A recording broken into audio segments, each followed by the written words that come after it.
விட்டுருங்க. வேற ஏதாவது ஆக்கம்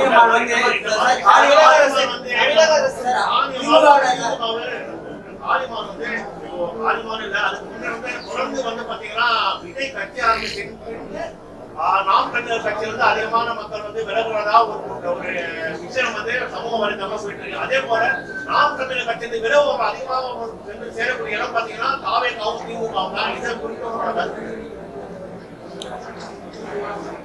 இல்லை எங்களுக்கு நம்ம கட்சியில் வேண்டாம் அப்படின்னு நினச்சி சில பேரை நம்ம நகர்த்துறோம். அதுக்கப்புறம் அவங்க எந்த கட்சிக்கு போனாலும் நம்ம அதை பற்றி கவலைப்பட முடியாது.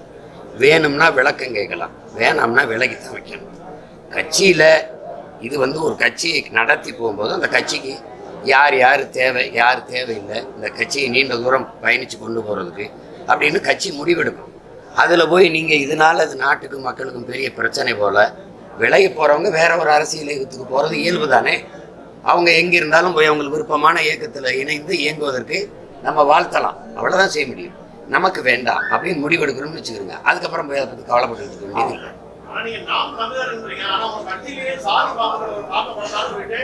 மாவட்ட செயலாளர் நாயகம் வந்து அவரோட பதிவு வந்து ஒரு வெளியிட்டுள்ளாரு. இது கூட சாதியை வந்து நீங்க எதிர்க்கிறீங்க, நாம் தமிழர், ஆனா உங்க கட்சியிலே சாதி பார்க்க பார்த்தா அணைய குற்றச்சாட்டு. வெளியில போகும்போது ஏதாவது சொல்லணும், அப்ப எதையாவது சொல்லிட்டு போறதா? அவர் இவ்வளவு நாள் என்ன பார்த்து அந்த பொறுப்புல இருந்தார்? கட்சியை விட்டு போகும்போது சாதி தெரியுது, அதுக்கு அந்த விலகிறதுக்கு முதல் நொடி வரைக்கும் என்னவா இருந்தார்? அந்த பொறுப்புல இவ்வளவு நாள் இருந்தாரே, என்னவா இருந்தார்? சாதி பார்த்து தான் 22 தொகுதி பொது தொகுதியில் ஆதி தமிழ் குடிகளை நிறுத்திச்ச கட்சி.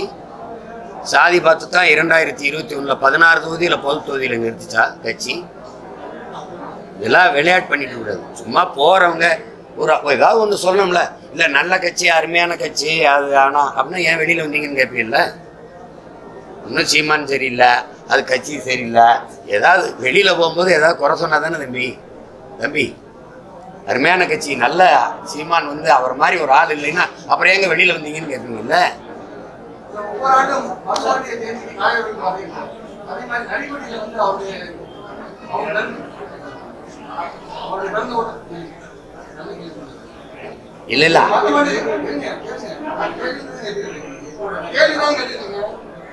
இல்ல அது அவர் சொல்றது என்னன்னா, அது நீங்க தனியா இந்த கேளுங்க.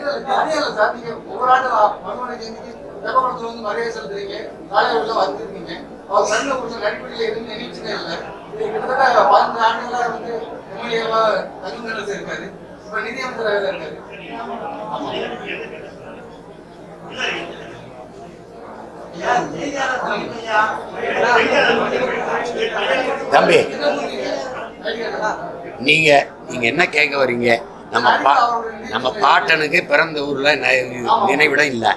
அது ஏன் அவங்க கட்டலைன்னா, அவருடைய பேரை நான் கட்டணுங்கிறதுக்காக அது காத்துக்கு நான் கட்டுவேன். நீங்க விட்டுங்க வேற